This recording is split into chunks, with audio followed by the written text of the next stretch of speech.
Nah, ada beberapa hal dari bacaan ini, tapi sekarang saya mau nyoba khotbah nggak pakai masker ya, nggak apa-apa ya, supaya kelihatan wajah saya setelah hampir 2 tahun gimana. Nah,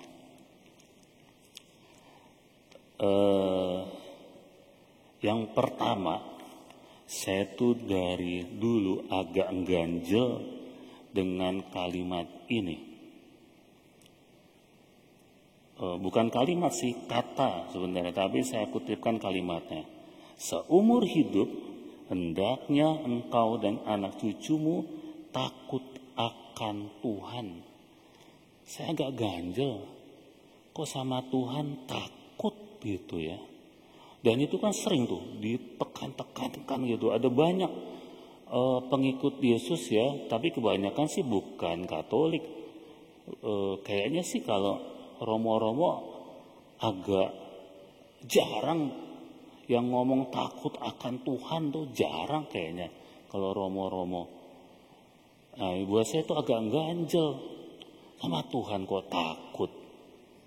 Nah, terus saya lebih senang dengan kalimat-kalimat sesudahnya dan kalimat-kalimat misalnya, dengarlah hai orang Israel, Tuhan itu Allah kita, Tuhan itu Esa, kasihlah Tuhan Allahmu dengan segenap hati, dengan segenap jiwa, dan dengan segenap kekuatanmu. Saya lebih suka yang itu, lebih suka yang ya sama Tuhan itu yang mengasihi ya. Total dengan segenap hati, dengan segenap jiwa, dan dengan segenap kekuatanmu. Minimal kalau ada bacaannya kan ini berapa? 7 ayat. Ya yang ditekankan menurut saya karena kan kasihnya banyak nih. Kasihlah Tuhan Allahmu segenap hati, kasihlah dengan segenap kekuatanmu. Kasihnya lebih banyak. Kenapa kita fokusnya takut akan Tuhan, padahal kasihnya ngajarin kasih lebih banyak. Kalau saya sih lebih suka ya kasihnya aja yang lebih banyak kalau saya. Nah, kalau bacaan kedua itu membuat saya bersyukur. Pandemi ini membuat saya bersyukur. Apa bersyukur ya? Saya semakin merasakan bahwa saya menerima rahmat imamat ya, dari Imam Agung Yesus, menerima rahmat itu, dan rahmat imamat itu semakin kesini saya merasakan rahmat imamat itu powerful dan semakin mampu melihat merasakan bahwa Ekaristi, terutama Ekaristi itu menyelamatkan. Bukan berarti sakramen-sakramen yang lain tidak menyelamatkan, tetapi di Ekaristi itu kan kita bisa semakin menyadari bahwa itu adalah tubuh dan darah Kristus yang menebus kita. Seperti yang tadi diungkapkan juga oleh Bapak Uskup, bahwa karya penebusan itu garis bawahnya adalah penebusan. Nah, dan yang menurut saya terus menjadi melingkupi seluruh bacaan ini dan menjadi pesan dari buat menurut saya menjadi pesan adalah begini. Mengasihi itu kan ya, kalau saya sih contohnya adalah kasih ibu ya. Kasih ibu kalau yang saya dengar, yang saya rasakan sendiri gitu ya. Saya nggak mau cerita banyak, misalnya kasih ibu kepada saya gitu ya. Saya bisa, kalau saya sakit, ibu saya tuh nggak bisa tidur misalnya, kasihnya seperti itu. Gitu.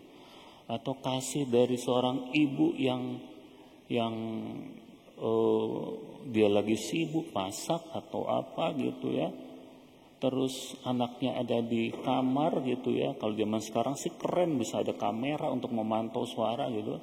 Zaman dulu walaupun nggak ada itu, walaupun lagi sibuk apapun, tahu kalau si anak itu kenapa-napa.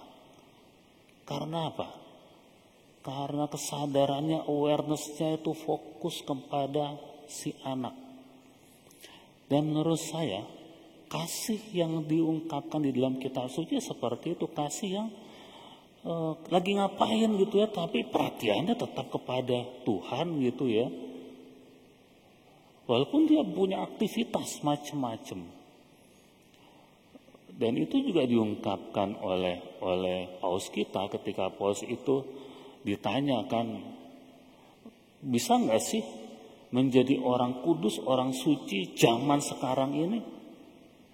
Dia bilang bisa banget. Caranya adalah tetap dengan kesibukan kita, tapi kita terarah kepada Tuhan. Menurut saya itu pas banget, itu kasih seperti kasih seorang ibu kepada bayinya. Nah, dan itu yang saya rasa level kita semua harus lebih ditingkatkan untuk menjadi seperti itu. Kepada anak bisa, dan sekarang kepada Tuhan, supaya level kita semakin ditingkatkan. Karena level kita kepada Tuhan ya masuk akal kalau misalnya diungkapkan takutlah akan Tuhan. Tapi mungkin itu level kita yang sederhana relasi kita kepada Tuhan, yaitu relasi takut. Kalau kita takut sama Tuhan, beribadah kita adalah beribadah wajib. Kita wajib ini, kita melaksanakan kewajiban ini. Maka bersyukurlah, karena kalau ke gereja sekarang harus pakai 2 aplikasi. Wah, bersyukur. Jadi bersyukurnya aku nggak usah ke gereja, susah ke gereja. Sama yang lain-lain aja deh. Saya mah belakangan aja lah. Saya paling ikut misa online aja gitu ya. Misa online juga kadang-kadang diakalin gitu ya. Diakalin kadang-kadang pembukanya, terus khotbahnya, terus yang lain-lain, terus buka yang lain gitu kadang-kadang. Nah itu kan menurut saya ibadah yang wajib. Karena apa ya? Karena takut tadi. Nah, level yang kemudian adalah level butuh. Ya. Kadang-kadang kan kita merasa doa itu, ibadah itu karena kita kepengen sesuatu, butuh sesuatu. Padahal kan katanya doa itu adalah komunikasi. Doa itu adalah dialog orang dengan Allah, doa. Tapi ya karena butuh ya aku komunikasi sama Tuhan ya kalau butuh aja komunikasi itu.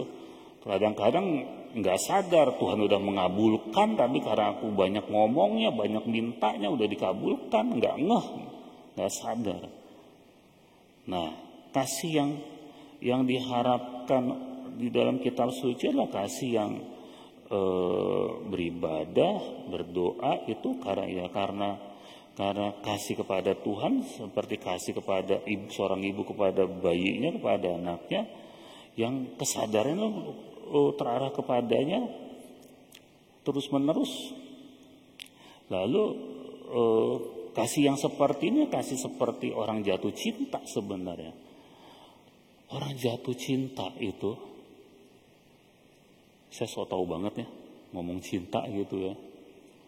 Orang yang jatuh cinta itu adalah orang yang mau memberi lebih kepada orang yang dicintai. Benar gak sih? Kalau kita mencintai seseorang, kita mau memberi lebih kepada yang kita cintai. Nah itu juga kasih kepada Tuhan. Kita mau memberi lebih kepada Tuhan. Bukan cuma kewajiban berdoa pagi atau malam atau ekaristi. Tapi ya kasih kepada orang yang kita cintai, kita memberi lebih. Nah saya rasa ini sekarang yang harus kita pikirkan. Kita mau belajar untuk mengasihi kepada siapapun, kepada diri kita sendiri, kita mau memberi lebih. Kepada sesama, kita mau memberi lebih. Kepada Tuhan, kita mau memberi lebih. Amin.